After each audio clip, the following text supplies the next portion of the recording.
they can't raise enough money to get their drugs through the regulatory process, which is a nightmare for these small companies. I mean, it's probably the single biggest factor that pharmaceutical companies, biotech companies have to overcome is the regulation. I mean, that is an enormous cost. Yeah, Mariana. Hi, sorry, Hello. the line went dead for some reason. Yeah, I was asking the question. So, have you ever worked at a pharmaceutical company or a biotech company? No. Have you ever worked in? I mean, see, I don't understand why you have to put it that way. The point is, because there's different types of private sector organizations. There's different types of public sector organizations. I would be stupid to just defend any public sector organization. That's not my point.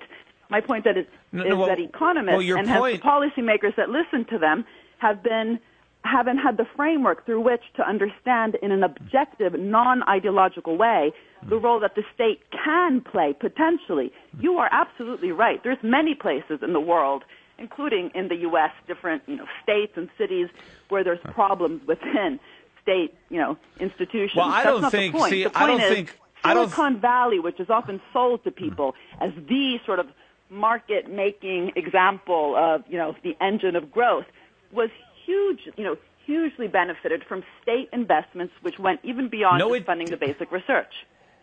No, it didn't. Sorry?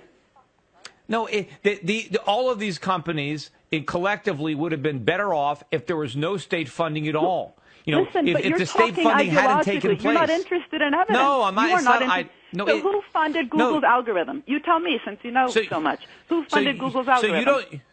So you don't tell me, though. Answer the question. Answer the question. Who funded the algorithm behind Google? I don't know where they got Who funds 75% of the most innovative drugs? The state. Who funded the internet? First of all, there's a myth out there that this government didn't fund the internet and it didn't invent the internet. The internet was invented by Xerox. They invented the Ethernet to connect their copiers to computers, and then the Pentagon had it. Massive state investments in DARPA. In fact, Xerox PARC. No, this is nonsense that it was the state that did it. It was the free market that did it. The government, the Pentagon sat on the internet, and basically nothing happened until 1995 when they finally privatized it. It was the private sector that developed the internet. The government had no clue what was going on with the internet, and they didn't invent the components that made it possible. But my point to you about you never worked in a pharmaceutical company.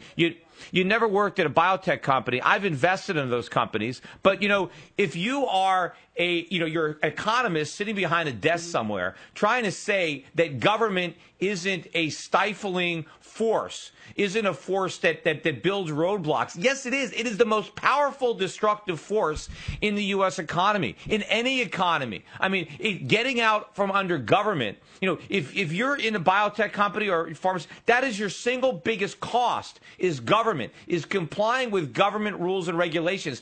The billions and billions of dollars that the industry has to spend. When would you put, if you want, as a date, when the whole biotech revolution happened? What years would you say? When did biotech come? There's no. What decade? When did it start? What decade? See, you're not interested in history. I think a lot. And by you, I mean the people that you are catering to. You have a political point, and you will push it by any means necessary. Not interested in any of the evidence. Mariana, I have an economic point. I have an economic point, not a political point. It's an economic point. It's a political point because unlike you, am not saying that the state is always good. Okay, what I'm saying is that we should try to actually understand those parts of the world, which you are right, by the way, is unfortunately, less and less so the U.S. What actually leads to innovation? How can we actually build functional and symbiotic ecosystems between the public and private sector? Because you are very right to talk about Xerox PARC. That was an amazing private sector organization which actually did invest its profits into research, into human capital. It was a great place to work. But Mariana, that happens. Cisco today spends more money on buying back its shares than on the kind of things that Xerox PARC spend its money on. So the problem is not state versus Mariana, private. It's what kind of private. That is, Mariana, you're talking, that's because of the Fed. That's because interest rates are too low and they're flooding the economy with cheap money, and so they're using it to buy back stock. Yes, that I am not in favor of this centrally planned economy that we have right now that is stifling free market innovation. The way we have innovation and invention is based on capitalism. It's based on incentive. It's based on the profit motive. It's based on people trying to get rich and trying to figure out how to supply consumers. Okay, don't talk about these completely abstract things. That's where it comes from. Innovation takes 15 to 20 years. 15 to 20 years from start to finish. But what inspires it? It's inspired. It's inspired by profit. The whole time on your shows? Yeah, I mean, if you ask someone from London to speak to you, I'd think you'd like to at least listen to what they have to say. I mean, I assume your listeners listen to you all the time. What I'm trying to say is innovation takes a long time. It takes 20 years. But what is the inspiration?